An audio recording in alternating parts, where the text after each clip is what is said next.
My fiance went live and declared, "I can't wait to marry this pathetic fool and take half his money. He's so stupid he actually thinks I love him." She laughed, "Easiest payday of my life from the biggest sucker I know." I commented, "Joke's on you, the wedding's canceled." Her face dropped midstream. Hey everyone. Before we jump into today's video, I need your help. We've noticed the channel is losing some traction, and subscribing is one of the best ways you can support us. It's quick, free, and it helps us keep bringing you awesome content. Your support means the world. Let's keep this channel growing together. Thanks so much. Now let's start the video. Throwaway account for obvious reasons. This is going to be long, but trust me, it's worth it. I, 26 male, work as a project manager for a mid-sized construction company, and until 3 months ago, I thought I had my life figured out. Me and my fiancée Madison had been together for almost 3 years, engaged for 8 months, and planning what I thought was going to be the start of our forever. Actually, let me back up. I should probably explain how we got to this point, because it makes the revenge part so much sweeter. Madison's this wannabe Instagram influencer who started her fitness journey about 1.5 years ago. When we first got together, she was working part-time at some boutique clothing store, barely making rent on her studio apartment. I was doing pretty well for myself, not rich by any means, but I'd worked my way up from being a laborer to project management, and I was pulling in about $78,000 a year, which goes pretty far in our mid-sized city. So naturally, I started helping her out, paying for dinners, covering her car insurance when she was short, that kind of thing. She was sweet about it at first, always promising she'd pay me back when her brand took off. I didn't mind. I loved her, and I figured that's what you do when you're building a life with someone. The Instagram thing started innocently enough, maybe 300 followers, posting workout videos and those stupid what I eat in a day stories. But over the past 6 months, something changed. She started gaining followers, hit about 4,800 by the time this all went down. And suddenly she was talking about content creation and building her personal brand, like she was some kind of business mogul. I should have seen the red flags. She started asking more questions about my work, my salary, my savings, always framed it as planning for our future together, or "I want to understand your world better." I thought it was cute that she was taking an interest. God, I was such an idiot. So anyway, 3 months ago, it's a Wednesday afternoon. I'm working from home, going through some project timelines on my laptop, when I hear Madison setting up for one of her regular live streams. She did these every Wednesday at 4 p.m., usually just talking about workout routines or answering questions from her followers. Nothing that ever really caught my attention. But this time was different. About 10 minutes into her stream, I hear her voice change. She gets this gossipy, conspiratorial tone, the same one she uses when she's on the phone with her girlfriends talking shit about people we know. "So you guys have been asking about wedding planning?" she says, and I can hear the excitement building in her voice. And I have some serious tea to spill. I pause what I'm doing. Madison never talks about our personal life on her streams. She always said she wanted to keep some things private, which I respected. "I know some of you think I'm crazy for getting married so young," she continues, getting louder now. "But honestly, I've got this whole thing figured out." Something in my stomach drops. What does she mean, figured out? Ryan makes really good money in construction management, and he's like completely clueless about protecting himself financially. I'm frozen. That's not true. I'm actually pretty careful with money. I've got a decent savings account, a 401k, even a small emergency fund. What the hell is she talking about? And here's the best part. She's laughing now. When I bring up money stuff, he just says, "We'll figure it out together." No prenup talk, no separate accounts, nothing. This man is going to marry me with zero protection. I quietly get up and move closer to the door between our rooms. I have to be hearing this wrong. I've been doing research, and in our state, I'm entitled to half of everything acquired during the marriage.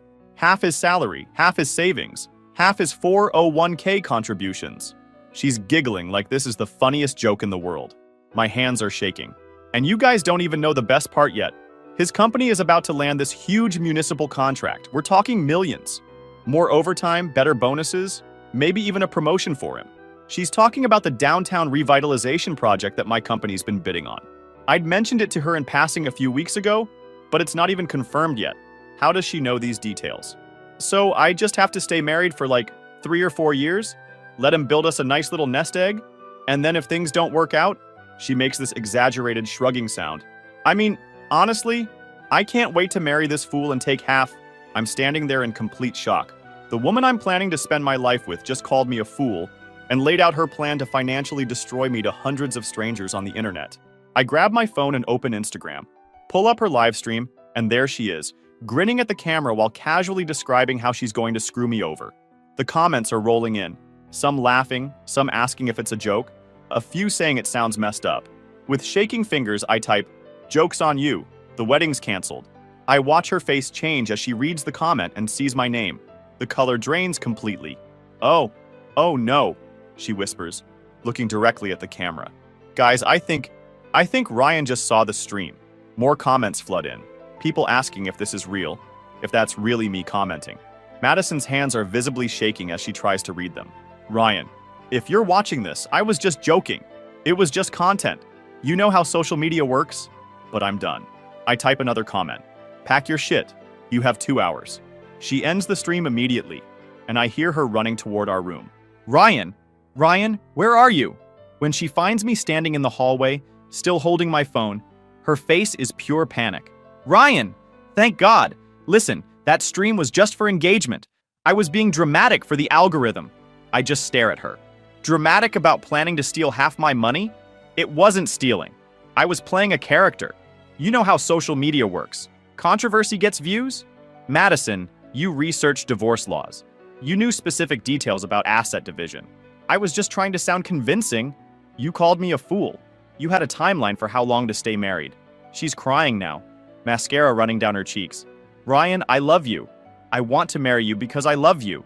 No, I say, and my voice is weirdly calm. You want to marry me because you think I'm stupid enough to let you rob me blind. That's when it hits me. This isn't just about calling off the wedding.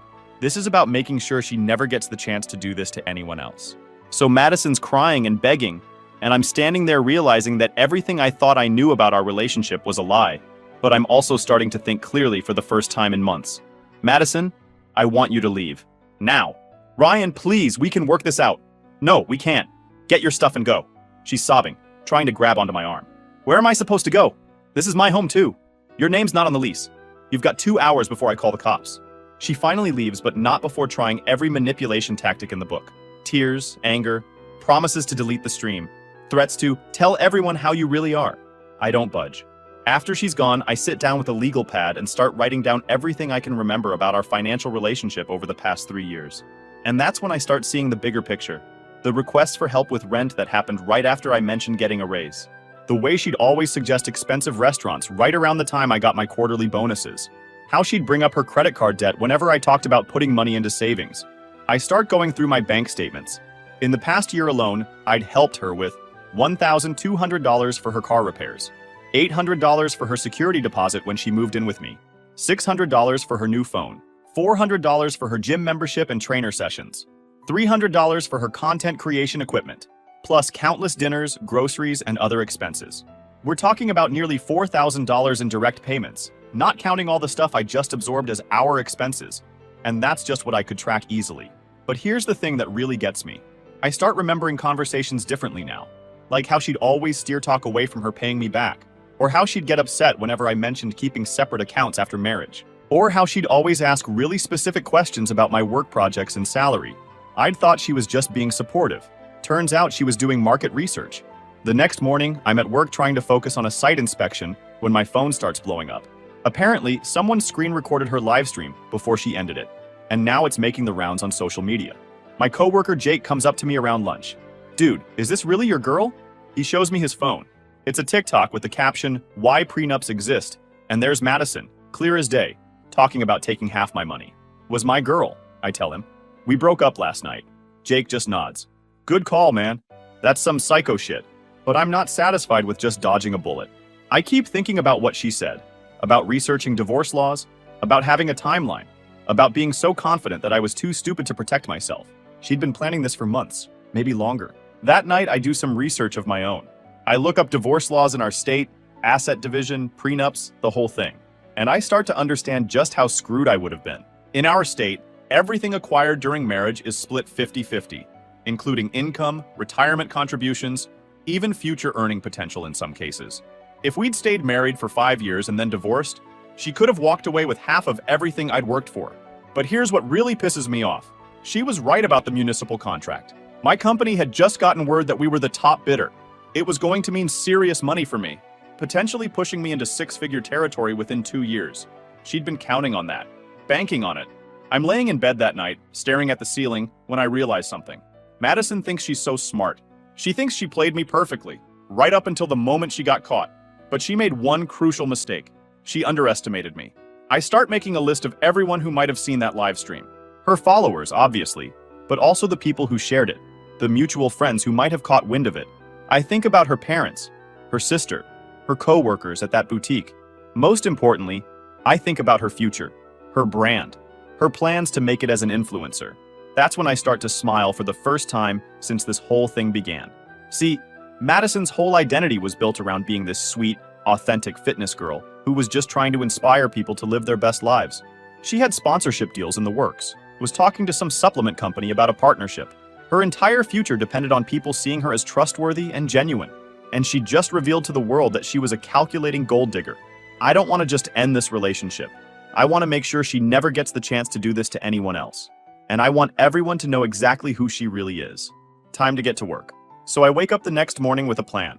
Not just any plan, a systematic, methodical approach to making sure Madison's little scheme backfires spectacularly. First things first, documentation. I spend the entire weekend going through 3 years of text messages, emails, bank statements, everything. I'm building a timeline of her manipulation, and it's even worse than I thought. I find texts where she's talking to her girlfriends about securing the bag and playing the long game. Screenshots of her Googling how to maximize divorce settlement and average length of marriage before divorce. She'd been planning this shit for over a year, but the real goldmine is her laptop. She'd left it behind in her rush to get out. And I know her password, because she'd asked me to help her with some technical stuff before. I probably shouldn't be looking through it, but honestly, after what she tried to pull, I'm not feeling particularly ethical. What I find makes my blood boil. She's got a whole folder labeled R Financial, with screenshots of my pay stubs, my 401k statements, even my credit report that she somehow got access to. There's a spreadsheet calculating potential earnings from the municipal contract, projected savings growth, estimated settlement amounts. She'd been treating our relationship like a business plan. But here's the beautiful part. She'd also been documenting everything. Text conversations with her sister about the plan, Google searches about hiding assets during divorce, even a draft email to some lawyer about protecting her interests during marriage. She'd basically built the entire case against herself. I screenshot everything, save it to multiple drives, and start organizing it into a comprehensive file. But I'm not just collecting evidence, I'm thinking strategically about how to use it. Madison's weakness isn't just that she's greedy, it's that she's proud of being greedy. She thinks she's smarter than everyone else, and she can't resist bragging about it. That live stream wasn't a mistake. It was her being cocky, and cocky people make mistakes. I start reaching out to people in her circle. Not directly, I'm not stupid. But I know her roommate from before she moved in with me. I know her coworkers, I know her sister's boyfriend, and I know exactly how to plant seeds of doubt. I send her roommate a text. Hey, just wanted to give you a heads up that Madison and I broke up. She might be looking for a place to stay. Also, you might want to be careful about lending her money. I just found out she's been less than honest about her financial situation. I reach out to Jake from work. That video of Madison is just the tip of the iceberg. She's been planning this for over a year. I've got proof if anyone asks. I message my buddy who works at the supplement company she'd been talking to. Dude, you need to see this before you guys sign anything with Madison. She's not who she pretends to be. I'm not spreading lies. I'm just making sure the truth gets out there. Meanwhile, Madison's been trying to do damage control. She posts this long Instagram story about how the live stream was satirical content and social commentary on toxic relationship dynamics. She claims she was playing a character to highlight how society pressures women to be financially dependent. It's complete bullshit, and anyone who saw the original stream can tell. She wasn't performing, she was bragging. But some people are buying it. Her follower count drops from 4,800 to about 3,200, but she's still got supporters. People commenting about how brave she is for speaking out about these issues. That's when I realize I need to step up my game. I start working on phase 2 of my plan. If Madison wants to play the victim, I'm going to give her a real reason to feel victimized. I draft a letter to her potential sponsors, complete with screenshots of her research into divorce laws and her conversations about securing the bag. I don't send it yet. I'm waiting for the right moment. I also start documenting every attempt she makes to contact me. The crying voicemails, the angry texts, the messages from her friends trying to guilt me into hearing her out. I save everything. Because here's what Madison doesn't understand. I'm not the same guy who was blindly supporting her for 3 years. She woke something up in me when she called me a fool. Something cold and calculating and absolutely ruthless. She wanted to play games with my future? Fine, let's play. But we're playing by my rules now. I spend the next week being very quiet, very careful. I don't respond to her messages. I don't engage with her posts. I just watch and wait and plan. Because the best revenge isn't hot and angry. It's cold and patient and absolutely devastating. And I'm just getting started. 2 weeks after the livestream disaster, Madison's starting to think she's in the clear. Her Instagram stories are back to normal. Workout videos, smoothie recipes, the usual influencer nonsense. She's even gained back some followers, mostly people who bought her satirical content explanation. But I've been busy. First, I reach out to my lawyer. Not for divorce stuff. We weren't married. But for something else entirely. Turns out, when Madison accessed my credit report without permission, she committed a federal crime, identity theft. Even if she didn't use the information maliciously, obtaining someone's financial information without consent is a serious offense. My lawyer's eyes light up when I show him the screenshots. This is cut and dry, he says. You could file both criminal and civil charges. I'm not looking to send her to prison, but I want her to understand that actions have consequences. We file a police report and send her a cease and desist letter demanding she delete all my personal information and stop any attempts to access my accounts. The letter gets delivered to her new apartment. Yeah, I know where she's living now. She's back in that shitty studio, probably struggling to make rent without my help. But that's just the appetizer. See, Madison's been trying to rebuild her brand around this whole "I'm a victim of misunderstanding" narrative. She's been doing these Instagram lives about overcoming adversity and staying authentic in a world that wants to tear you down. It's making me sick. So I decide it's time to remind everyone what really happened. I create a burner email account and start reaching out to people who shared the original video. I don't ask them to do anything. I just provide them with additional context. Screenshots of Madison's research, her conversations about playing the long game, her spreadsheets calculating my potential earnings. I'm not posting this stuff publicly. I'm just making sure the right people have access to the full story. The effect is immediate. Comments on her posts start getting more skeptical. People asking harder questions. Someone posts a comment on one of her workout videos. How can we trust fitness advice from someone who's been lying about everything else? Madison deletes the comment, but more keep coming. Then I play my ace card. Remember that supplement company she'd been trying to get a sponsorship deal with? My buddy who works there has been keeping me updated. They'd been on the fence about working with her even before the livestream incident. Her engagement rates weren't great, and they were worried about her authenticity. I send them a detailed email with evidence of Madison's deception. Not just the livestream, but everything. The financial research, the conversations about manipulation, the calculated approach to our relationship. The email isn't angry or emotional, it's professional, factual, and devastating. I wanted to make you aware of some concerning information about Madison's character and business practices, I write. As someone who was personally affected by her deceptive behavior, I thought you should have the full picture before entering into any business relationship with her. I attach the evidence and send it off. 3 days later, Madison posts a story about how a major opportunity fell through due to false information being spread by bitter people. She doesn't mention me by name, but I know. The supplement company didn't just reject her proposal. They sent her a letter explaining exactly why. They wanted to make it clear that they don't work with people who lack integrity. Madison's crying in her Instagram story, talking about how cancel culture is destroying her life, how people are taking things out of context and spreading lies. But she's not getting the sympathy she's hoping for. The comments are brutal. People calling her out for playing victim, pointing out that she brought all this on herself. Her follower count drops below 3,000. That's when she makes her first real mistake since the live stream. She gets desperate. She posts a long Instagram story directly addressing me, begging me to stop this madness and let her rebuild her life. She's crying, her makeup is smeared, and she looks absolutely broken. "Ryan, I know you're watching this," she says to the camera. "I know I hurt you, and I'm sorry. But please, please stop destroying my life. I made a mistake, and I'm trying to fix it." She's giving me exactly what I need. Public acknowledgement that I'm the one behind her problems. I screenshot the story before she can delete it. But I don't need to do anything else. Her own followers are roasting her in the comments. "Wait, so you admit you hurt him, but you're mad that he's fighting back? Girl, you literally plan to steal his money, and you're surprised he's not letting it go? Maybe don't broadcast your gold-digging plans next time?" Madison deletes the story within an hour, but the damage is done. She's shown everyone that she's not the victim she's been pretending to be. But I'm not done. Not even close. Because Madison still doesn't understand the depth of her betrayal. She thinks this is about money, about the wedding, about being embarrassed on social media.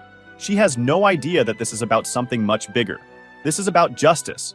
This is about making sure she never gets the chance to hurt anyone else the way she hurt me. And phase 3 is going to be her worst nightmare. It's been about 6 weeks since the live stream, and Madison's life is falling apart in spectacular fashion, but she's still fighting, still trying to rebuild, still not understanding that every move she makes just gives me more ammunition. She started dating again. Some guy named Derek who works at a car dealership.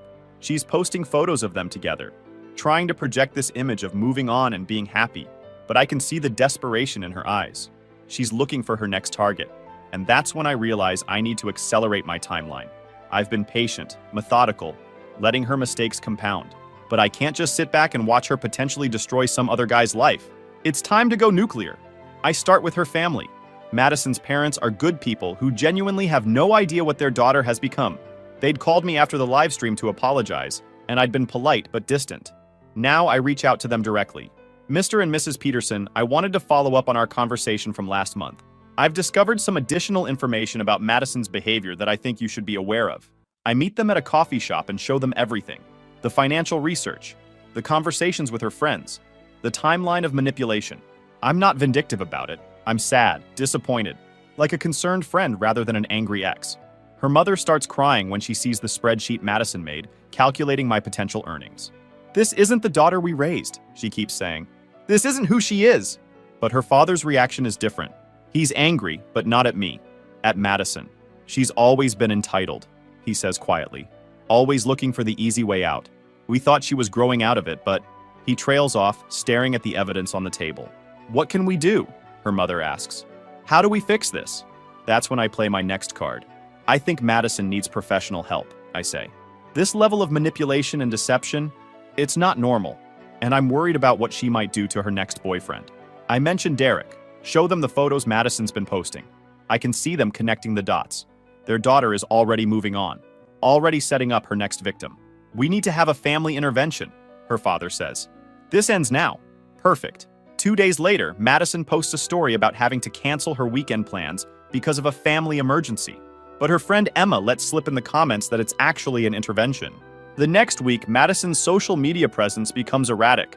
She's posting less frequently, and when she does post, it's angry rants about toxic family dynamics and people who don't understand her journey. She's spiraling, and everyone can see it. But I'm not done yet. Remember that burner email I used to contact her potential sponsors? I've been using it to reach out to other people in her life. Her new coworkers at the gym where she'd gotten a part-time job. Her landlord, even Derek. I'm not sending threatening messages or anything crazy. I'm just making sure people have access to the truth about who Madison really is. The message to Derek is simple. Hey, I don't know you, but I thought you should know some things about the girl you're dating. She has a history of financial manipulation and deception. Here's proof. I attach the key evidence and send it off. Derek breaks up with her 3 days later. Madison's Instagram story that night is a complete meltdown. She's crying, ranting about how everyone's against her, and how people won't let her move on with her life. She's talking about how she's learned from her mistakes, but nobody will give her a chance. But here's the thing. She still hasn't admitted what she actually did wrong. She's sorry she got caught, sorry she's facing consequences, but she's not sorry for the betrayal itself. That's when I realize it's time for the final phase. I've been holding back my nuclear option, waiting for the right moment. Madison's been playing victim, claiming she's changed, insisting that her live stream was just a moment of poor judgment. But I have something that proves it wasn't just a moment. Something that shows this is who she really is. Remember that folder on her laptop labeled R-Financial? There's something in there I haven't used yet. Something that's going to destroy whatever's left of her credibility. She'd been planning this from the very beginning. Not just the financial stuff, the entire relationship. I have notes she wrote about how to hook me, strategies for making me fall in love with her, a timeline for moving in together, getting engaged, getting married. She'd been manipulating me from day one. Our entire relationship was a lie. This isn't just about revenge anymore. This is about making sure everyone knows exactly who Madison Peterson really is. And I'm about to show them. It's been 3 months since the live stream, and Madison thinks she's hit rock bottom. Her follower count is down to about 1,800. She's working part-time at a gym, living in that shitty studio apartment, and dealing with the fallout from her family intervention. But she has no idea how much worse it's about to get. I've been sitting on my nuclear option, waiting for the perfect moment. That moment comes when Madison decides to try a comeback. She posts this long, emotional video about learning from mistakes and growing as a person. She talks about how the live stream was the lowest point of her life and how she's committed to becoming a better person. It's actually pretty convincing. She's got tears in her eyes, her voice is shaking, and she seems genuinely remorseful. A few people start commenting supportively, talking about second chances and redemption. That's when I drop the bomb. Using my burner account, I send screenshots to 3 of the biggest drama accounts on Instagram. Not the live stream stuff. They already have that. The real evidence. The stuff that shows Madison's been planning this manipulation from the very beginning. Her notes about how to secure emotional commitment before revealing her true needs. Her research into my personality type and how to leverage my desire to be needed. Her detailed timeline for escalating the relationship at precisely calculated intervals. She'd been playing me from the very first date. The drama accounts eat it up. Within hours, it's everywhere. Twitter, TikTok, Instagram stories, Reddit threads. Everyone's talking about Madison Peterson, the girl who turned manipulation into a science. But I'm not done. I've been tracking Madison's attempts to rebuild her career, and she's been reaching out to local businesses about sponsorship opportunities. She's been telling them that the live stream was taken out of context and that she's learned from the experience. I send every single one of them the full evidence package, the financial research, the relationship manipulation notes, the timeline of deception. I include a professional cover letter explaining how Madison's behavior patterns suggest she's likely to treat business relationships the same way she treated personal ones. The response is immediate. Not only do they reject her proposals, but several of them forward my email to other business owners in the area. Word spreads fast in our mid-sized city. Madison is effectively blacklisted from any local sponsorship opportunities. But the real masterpiece is what I do next. I create a website. Nothing fancy, just a simple, professional-looking page titled The Truth About Madison Peterson. I include everything. The live stream, the financial research, the manipulation notes, the timeline of deception. I organize it chronologically, with dates and screenshots, presenting it like a case study in emotional and financial manipulation. I don't editorialize. I don't call her names. I just present the facts and let people draw their own conclusions. Then I do something brilliant. I buy Google Ads. Whenever someone searches for Madison Peterson influencer, or any variation of her name, my website comes up as the top result. The effect is devastating. Madison's remaining followers start finding the website. Her comment sections fill up with people asking about the manipulation notes, the financial research, the evidence of premeditated deception. She tries to respond, claiming the website is harassment and defamation. But everything on the site is factual, documented, and verifiable. Her own words, her own research, her own plans. That's when she makes her final mistake. She posts a video directly addressing me, begging me to take down the website. She's crying, desperate, completely broken. "Ryan, please," she says to the camera. "I know I hurt you. I know I made mistakes, but this has gone too far. You're destroying my life." She's right. I am destroying her life. Systematically, methodically, completely. "I can't get a job," she continues. "I can't date anyone. I can't even go to the grocery store without people recognizing me. Please, I'm begging you, I'll do anything. Just please make it stop." The video gets shared thousands of times, but not for the reasons she's hoping. People aren't sympathizing with her. They're amazed at how completely she's been exposed. "This is what happens when you mess with the wrong person," one comment reads. "Play stupid games, win stupid prizes," says another. She literally documented her own manipulation, and now she's surprised someone used it against her? The final nail in the coffin comes when someone digs up Madison's old social media posts from before we started dating. Posts about being strategic in relationships, about playing smart with men, about securing her future. This wasn't just about me. This was a pattern. Madison's reputation is completely destroyed, not just locally, but nationally. She's become a cautionary tale about the dangers of social media, about the consequences of manipulation, about what happens when you underestimate the wrong person. Her follower count drops below 500. She deletes her Instagram account entirely. Last I heard, she moved back in with her parents and is working at a call center under her middle name. But I'm not done yet. I have one final twist that's going to make this whole thing perfect. 6 months after the live stream, Madison's life is completely destroyed. She's lost her social media presence, her potential career, her reputation, and her future. She's basically unemployable in any public-facing role, and everyone in our city knows exactly who she is. I should feel satisfied. I should feel like justice has been served. But I'm not done yet, because Madison still doesn't get it. She still thinks this is about revenge, about me being bitter, about me overreacting to her live stream. She still doesn't understand that what she did was fundamentally evil, and I want her to understand. So when she reaches out to me one last time, I decide to take the meeting. She calls me from her parents' house, crying, begging me to meet with her. She says she has something important to tell me, something that will change everything. I agree to meet her at a coffee shop across town, somewhere public where she can't make a scene. She looks terrible.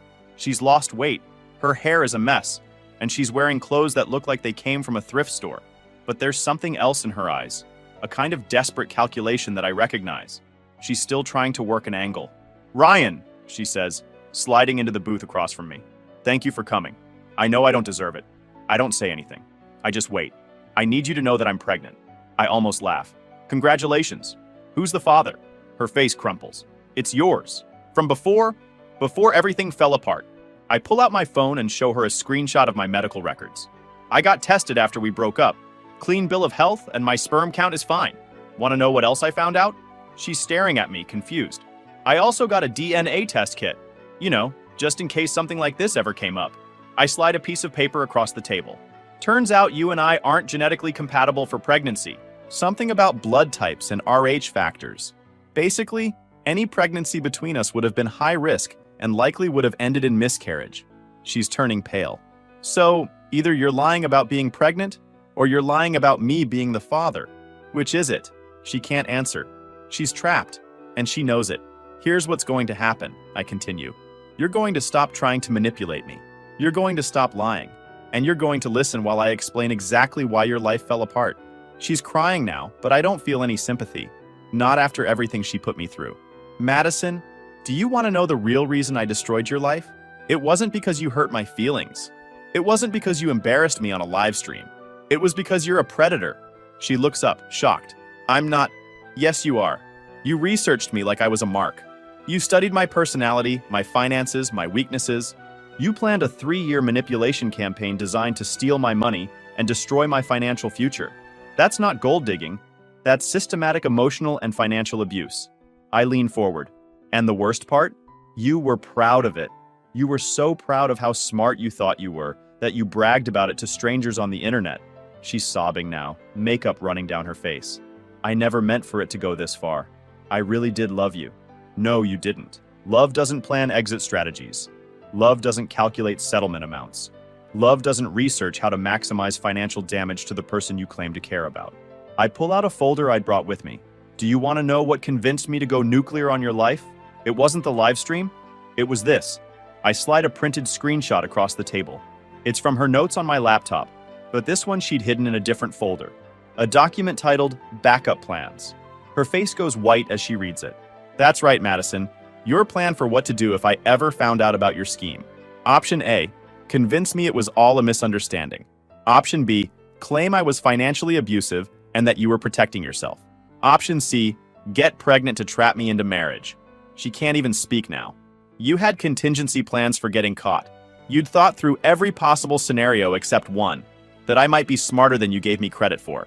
I stand up to leave, but I have one more thing to say. "You want to know the real tragedy here, Madison? I actually loved you. I would have done anything for you.